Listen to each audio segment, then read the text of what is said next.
Boa noite a todos. É com grande alegria que estamos aqui, pela primeira vez, para compartilhar um pouco do que Deus tem colocado aos nossos corações, junto com os nossos irmãos. Eu e minha família, nós agradecemos desde já a Igreja Batista Central de Sorocaba e o pastor Jadson pelo convite. Amém? Peçam que os irmãos abram as suas Bíblias em Lucas, capítulo 18, a partir do verso 9. Lucas, capítulo 18, a partir do verso 9. A Bíblia diz assim: Alguns que confiavam em sua própria justiça e desprezavam os outros, Jesus contou esta parábola. 2 homens subiram ao templo para orar.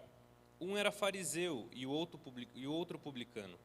O fariseu em pé orava em seu íntimo: Deus, eu te agradeço porque não sou como os outros homens, ladrões, corruptos, adúlteros, nem mesmo como este publicano.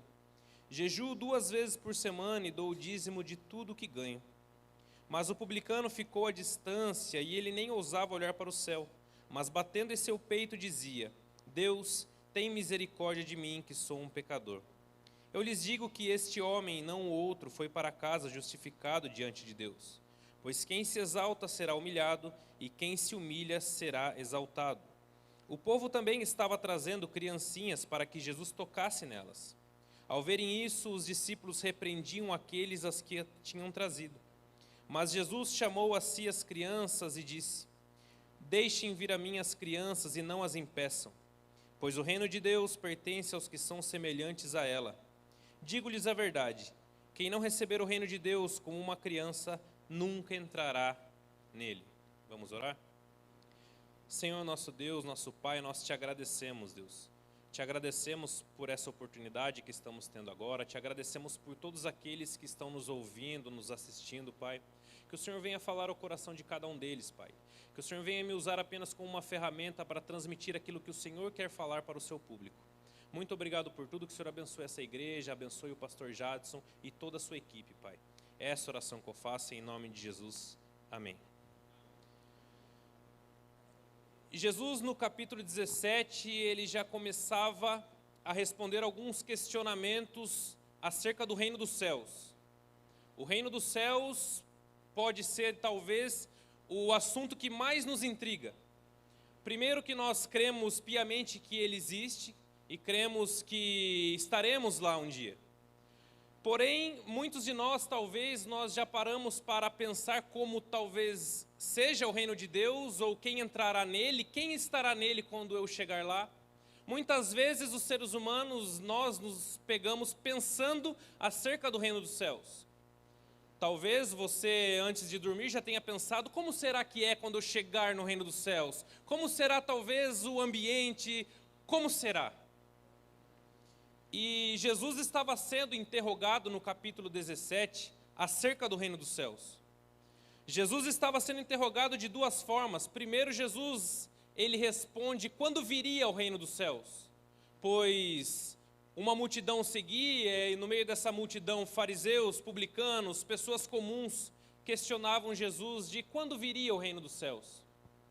Então Jesus, no versículo 24, ele resume e responde essa pergunta desta forma. No capítulo 17, versículo 24.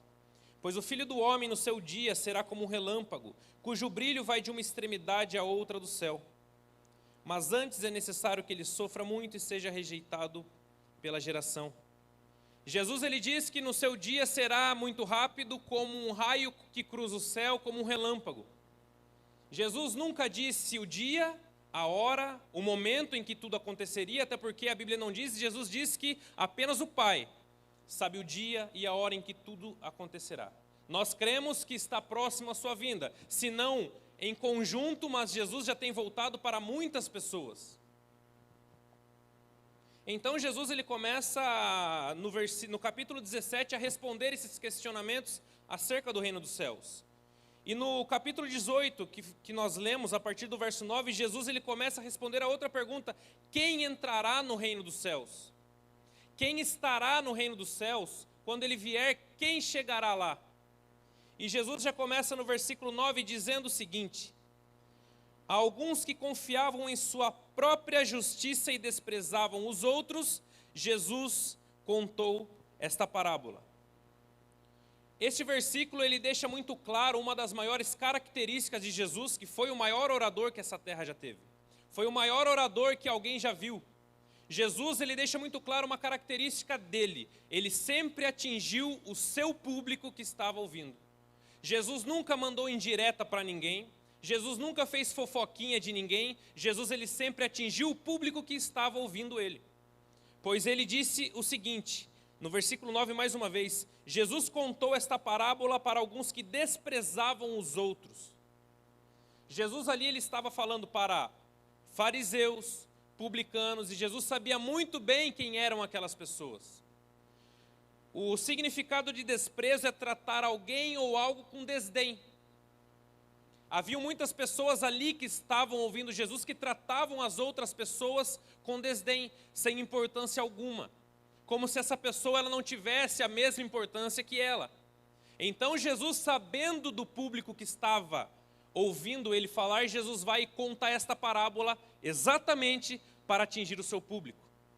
Por isso que quando nós vamos à igreja e quando nós estamos ouvindo o pastor pregar ou algum irmão pregar, e a palavra fala aos nossos corações, não é porque o pastor sabe da nossa vida, não é porque o irmão está dando indireta para a gente, até porque pregador nenhum prepara mensagem para dar indireta para ninguém.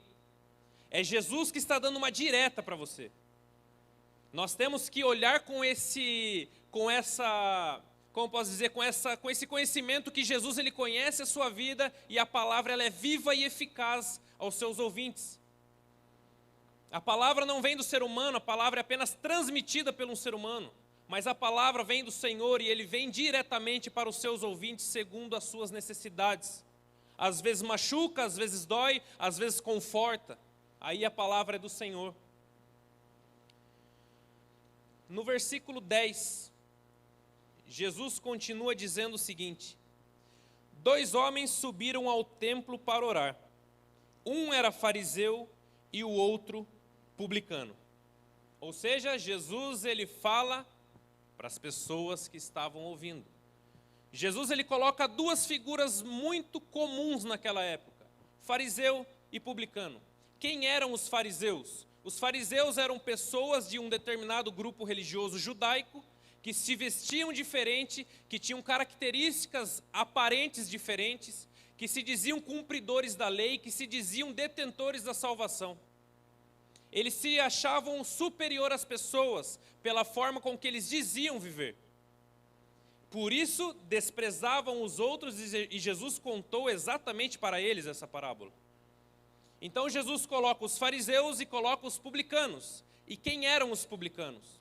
Os publicanos geralmente eram próprios judeus colocados pelos romanos para cobrar impostos do seu próprio povo judeu. E geralmente eles roubavam nos impostos e eles roubavam o seu próprio povo. Por isso que os publicanos eles eram tão odiados naquela época, porque eles roubavam o seu próprio povo, eles mesmos sendo judeus. Então Jesus ali conta essa parábola e usa 2 figuras muito comuns, não na nossa época, mas na época dele. Então Jesus continua no versículo 11 dizendo: o fariseu em pé orava em seu íntimo: Deus, eu te agradeço porque não sou como os outros homens, ladrões, corruptos, adúlteros, nem mesmo como este publicano.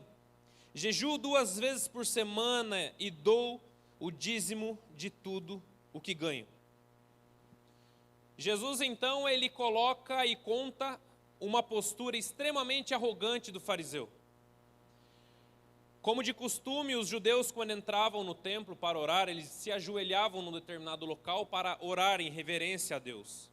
Mas Jesus ele começa dizendo que o fariseu em pé, ele orava a Deus dizendo: Senhor, obrigado porque eu não sou como os outros homens. Obrigado porque eu não sou como esse publicano. Eu não sou corrupto, eu não sou adúltero, eu sou o melhor. Obrigado por eu ser o melhor. É exatamente isso que o fariseu está dizendo. Irmãos, e vocês já repararam que... E ele ainda diz no versículo 12: eu jejuo 2 vezes por semana e dou o dízimo de tudo que eu ganho. Fica uma lição muito importante para nós, de acordo com esse versículo. Nunca nunca faça nada na casa de Deus ou para o Senhor para ser visto pelas pessoas. Se você está fazendo algo na casa do Senhor com a intenção de ser visto pelas pessoas, pare, pois não está adiantando nada. Nós temos que ter a intenção de louvar a Deus com tudo que temos e com tudo que somos. Já o fariseu, ele se gloriava em sua oração. Vocês já pensaram? Ele se gloriava para Deus, conversando com Deus, porque ele jejuava 2 vezes por semana e dava o dízimo de tudo o que ele ganhava. Nós nunca devemos nos gloriar do que fazemos para Deus. Nós devemos sempre servir a Deus com humildade, com prontidão, com o coração aberto a aprender e ouvir o outro. Nós nunca devemos nos dizer que somos os detentores da verdade, pois não existe ninguém melhor do que ninguém nessa terra. Ninguém está num degrau acima de ninguém nessa terra. Todos pecaram e destituídos da glória de Deus foram. Pela misericórdia de Deus, apenas pela misericórdia de Deus, estamos aqui hoje, salvo por Cristo Jesus. Não é motivo para nós nos gloriarmos, pois ninguém aqui conseguiria comprar a salvação, pois ninguém conseguiria ganhar a salvação de forma com méritos. Nós ganhamos de graça, foi totalmente de graça a salvação. Porém, o fariseu, com as suas características arrogantes, ele se gloriava de tudo que ele fazia para Deus, e por isso ele desprezava as pessoas. Se achava detentor da salvação, e algo que chamou muita atenção nesse versículo, no 11, começa dizendo assim: o fariseu em pé orava em seu íntimo. O que quer dizer orava em seu íntimo? Muitas vezes nós podemos falar coisas e pensar outra. Se alguém nos perguntar sobre o que você acha sobre característica de tal objeto, talvez para você não magoar a pessoa, você pode falar, é bonito. Mas em seu íntimo, você sabe se você realmente achou bonito aquilo ou não.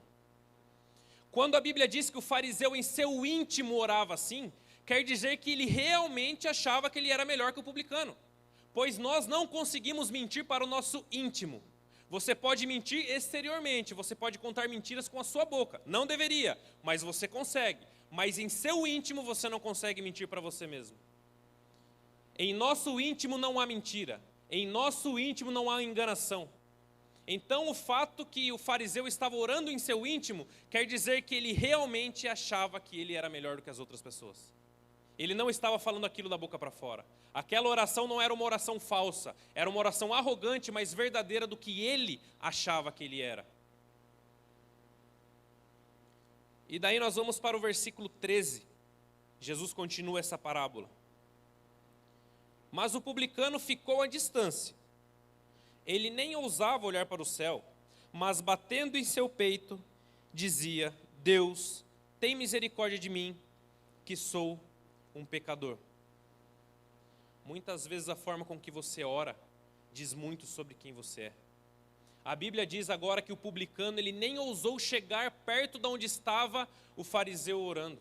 Ele ficava de longe, apenas batendo no peito, nem ousava olhar para o céu em sinal de reconhecer a sua insignificância e apenas pedia uma coisa: Senhor, tem misericórdia de mim, que sou um pecador. Vocês repararam que para expor a oração do fariseu, nós demoramos muito mais? O fariseu falou e não falou nada. Apenas se gloriou do que tinha, apenas se gloriou de quem era, apenas se comparou aos outros, se achando melhor do que os outros. E uma oração sincera não precisa ser uma oração eloquente, uma oração sincera não precisa ser uma oração de meia hora, uma oração sincera não precisa ter palavras persuasivas. Uma oração sincera, ela vem de dentro. Uma oração sincera, ela vem quando você reconhece que você é um pecador e que você necessita desesperadamente das misericórdias de Deus. É isso que o publicano está dizendo: Senhor, tem misericórdia de mim. Ponto final.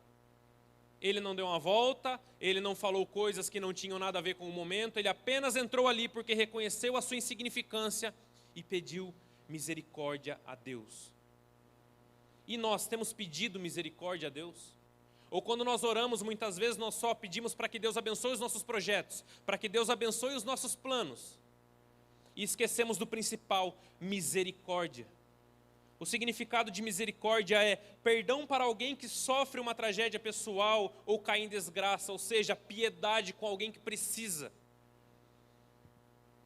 Mas muitas vezes nós não pedimos misericórdia para Deus, sabe por quê, irmãos? Porque nós não reconhecemos que somos pecadores e precisamos dela.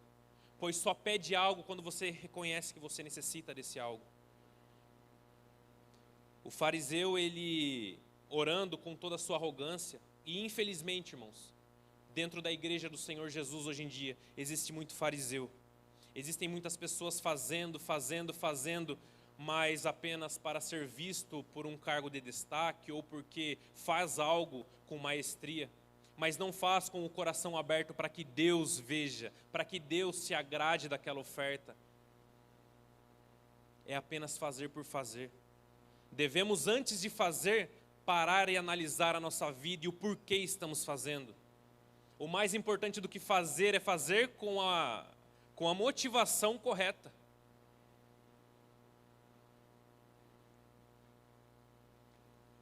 Tem misericórdia de mim. Talvez, irmãos, essa é a frase mais importante que nós possamos colocar em nossas orações. Ore pelo nosso país, ore pela sua família, ore pelo seu trabalho, ore por tudo que está à sua volta. Mas nunca se esqueça de um detalhe: você necessita todos os dias de misericórdia de Deus. Não há um de nós na face da terra que podemos falar com Deus num pé de igualdade. Não existe um de nós na face dessa terra que podemos orar a Deus com um tom de arrogância. Até porque a Bíblia diz que a misericórdia de Deus é o único fato para que nós não sejamos consumidos. Não há motivo de vanglória, há motivo de agradecimento pelo sacrifício de Cristo na cruz do Calvário. Por isso estamos aqui. Por isso fomos resgatados do pecado. Por isso fomos resgatados da vida em que vivíamos e hoje vivemos para Ele. É somente por causa de Cristo. Não é porque você um dia acordou na sua vida e falou: não, quer saber, eu vou mudar de vida. Cristo fez a obra no seu coração. A Bíblia diz que Ele efetua em nós tanto querer quanto realizar. Então Ele mudou a nossa forma de pensar e enxergar as coisas. Glórias a Deus a isso. No versículo 14, Jesus continua dizendo: eu lhes digo que este homem e não o outro foi justificado para casa diante de Deus. Pois quem se exalta será humilhado, e quem se humilha será exaltado. Jesus, ele afirma que o publicano foi justificado para casa. O que é justificado? Justificado é uma pessoa salva, uma pessoa que é justa aos olhos de Deus, não porque é tão bom como o fariseu se dizia, mas é justo diante de Deus porque creu em Cristo Jesus e através da justiça dele nós somos justificados. É justiça transferida. Se hoje nós somos justificados, é porque cremos em Jesus e cremos naquele sangue que verteu na cruz do Calvário. Somente isso. Deus não olha para você e fala: olha como o irmão é bonito demais, olha como ele é bom demais, eu vou salvá-lo. É apenas por Cristo Jesus. Somente há um caminho, não há dois, é um caminho, Cristo Jesus. Precisamos desesperadamente de Jesus. Vir à igreja não é porque eu acostumei a ir à igreja ou porque os meus pais vão à igreja. Ir à igreja é sinal de necessidade, é sinal de precisão. Não é capricho, não é porque eu não tenho nada para fazer no domingo, então eu vou à igreja. Não. Vir à igreja é sinal de necessidade, alimentar a nossa alma, ouvir a palavra de Deus. O alimento espiritual é importante. E Jesus diz que o publicano ele foi justificado. Então nós podemos entender o que Jesus está dizendo acerca de quem entrará no reino dos céus. Aqui Jesus já deixa uma resposta muito clara de quem entrará no reino dos céus. Entrará no reino dos céus aquele que não é arrogante, aquele que reconhece os seus pecados, pois não há perdão de pecados, se não há reconhecimento deles. A remissão dos pecados só acontece quando há arrependimento. Não tem como você ser perdoado de algo que você não se arrependeu. Então Jesus ele deixa claro que a resposta de quem entrará no reino dos céus, os humildes. Pois ele diz que quem se exalta será humilhado e quem se humilha será exaltado. Exaltado por quem? Por Deus. Por Deus. Tem muitas pessoas trocando a glória de Deus por aplausos do público. Tem muitas pessoas trocando a glória de Deus por elogios das pessoas. Temos que estar com a motivação correta antes de fazer qualquer coisa para Deus. No versículo 15, Jesus ele continua dizendo o seguinte: o povo também estava trazendo criancinhas para que Jesus tocasse nelas. Ao verem isso, os discípulos repreendiam aqueles que o tinham trazido. Aqui nós temos que chamar a atenção para um ponto crucial dessa história. Por que os discípulos eles estavam barrando aqueles que estavam levando as criancinhas até Jesus? Como cultura da época, as mulheres e as crianças elas não tinham tanta importância quanto os homens. Eram pessoas desprezadas na época, eram pessoas que muitas vezes eram consideradas inúteis para a sociedade, era esse pensamento judaico da época. Então Jesus ali cheio de perguntas e cheio de pessoas perto dele, e as pessoas ainda vão levar crianças para que Jesus tocasse? Talvez os discípulos tenham pensado, bom, o mestre está cheio de tarefas e ainda vai ter que parar para ouvir as crianças. Mas Jesus pensa diferente. Jesus disse, a partir do versículo 16, mas Jesus chamou a si as crianças e disse, deixe vir a mim as crianças e não as impeçam, pois o reino de Deus pertence aos que são semelhantes a elas. Digo-lhes a verdade, quem não receber o reino de Deus como uma criança, nunca entrará nele. Jesus ele diz para não impedir as crianças, e ele diz que quem não receber o reino dos céus como uma criança recebe, não entrará nele. Não é talvez não entrará, ou quem sabe entre, não entrará. Mas como uma criança recebe o reino dos céus? Quais são as características de uma criança? Primeiro e mais importante de todas, que muitas vezes nós adultos nós nos esquecemos. A criança ela depende totalmente dos seus pais e ela sabe que ela depende totalmente dos seus pais. Muitas vezes nós ficamos adultos, nos convertemos, estamos na caminhada com Cristo e nos esquecemos que somos dependentes dele. Muitas vezes nós esquecemos que é Ele que nos dá todas as coisas, é Ele que nos coloca de pé pela manhã para trabalhar, é Ele que nos dá o sustento. Nós nos esquecemos que somos dependentes do nosso Pai. Jesus diz que quem não receber o reino dos céus como uma criança, não entrará nele no sentido de confiança. Você pode entrar numa piscina e falar para o seu filho, filho, pula que eu vou te segurar. Ele vai pular porque ele acredita piamente que você vai segurá-lo. Muitas vezes nós falamos que temos fé em Cristo, mas é uma fé apenas externa. Pois quando nós estamos com a barriga cheia, quando nós estamos com a nossa despensa lotada, muitas vezes é fácil praticar a nossa fé. Agora, quando falta algo na panela, ou quando acontece uma dificuldade, inclusive essa que estamos vivendo de pandemia, quantos cristãos, de fato, não abandonaram as igrejas? Nós temos as orientações, temos que ser prudentes, óbvio que temos, mas nós sabemos que é Deus que nos sustenta aqui. É Deus que faz com que nós nos mantém saudáveis nesse tempo de pandemia. É Deus que faz todas as coisas. Nunca Deus perdeu o controle da situação. Deus não se surpreende. Deus ele não se engana. Deus ele não é pego de surpresa por situação nenhuma. E Ele tem todas as vidas na palma de sua mão. Todas. Ele não se assustou com a pandemia, até porque Ele já sabia que todas essas coisas iriam acontecer. Muitas vezes nós esquecemos que nós servimos um Deus que Ele é poderoso para fazer o que Ele quiser e Ele tem o controle nas suas mãos. Nós nos esquecemos. E daí eu pergunto, será que estamos recebendo o reino de Deus como uma criança que confia piamente que seu pai segurará ela na piscina para que ela não se afogue? Será que muitas vezes em tempo de pandemia nós cremos realmente que Deus não vai deixar com que nada aconteça?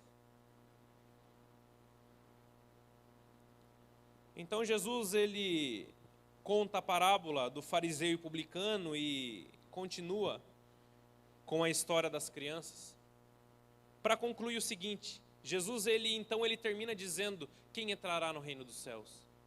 Jesus não disse o indivíduo que entrará, olha, fulano entrará, não.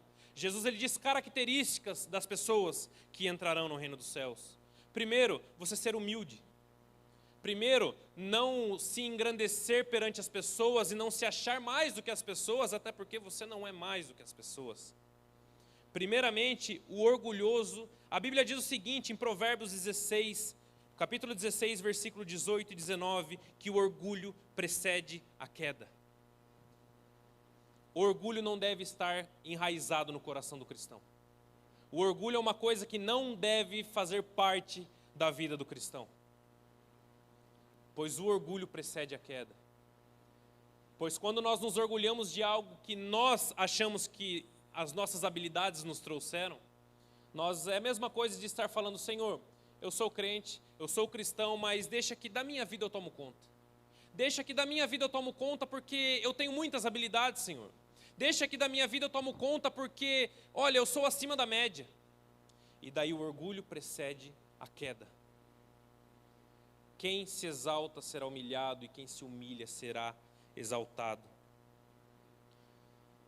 Somente entrará no reino dos céus aquele que reconhecer os seus pecados, como o fariseu fez. A melhor oração que você pode fazer é pedir misericórdia a Deus e perdão dos seus pecados. Analise a sua vida. Faça uma análise do que você tem feito, do que você tem vivido, e se realmente se encaixa com o que a Bíblia diz que um cristão deve ser. Se não se encaixa, então procure melhorar. Se arrependa dos seus pecados, somente há perdão de pecados para aquele que se arrepende deles. Pois se eu não me arrependo dos meus pecados, não há do que ser perdoado. Não há do que precisar de Jesus se eu não reconheço que eu sou pecador e que pelos meus pecados eu mereço o inferno. Não há o porquê. Agora, quando você reconhece... Irmãos, a maior evolução que um ser humano pode ter aqui é reconhecer que é pequeno perto de Deus. A maior evolução que um crente pode ter não é ele aprender a pregar, tocar, fazer várias coisas na obra de Deus. Essa não é a maior evolução que um ser humano pode ter, que um crente pode ter. A maior evolução que um crente pode ter é reconhecer os seus pecados e reconhecer que ele depende exclusivamente das misericórdias de Deus. Quem reconhece isso já está muito mais do que evoluído. Já tem a sua mente pronta para entrar no reino dos céus. Que essa noite nós venhamos pensar como estamos vivendo. Cada um pode analisar a si próprio, ninguém pode olhar para o outro e falar, olha, essa mensagem serviu para você. Olha, alguém pode estar pensando, olha, se o meu pai estivesse aqui ouvindo essa mensagem, olha, vou chamar meu pai para sentar no sofá aqui, para ele ouvir essa mensagem, porque olha, só pode ser para ele. Não, essa mensagem não é para o seu pai. Essa mensagem é para o seu pai e é para você. Pois Jesus, no começo nós falamos, Jesus ele quer atingir o seu público.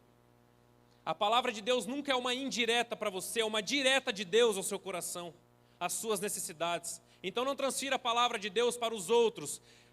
Receba a palavra de Deus e analise a sua vida.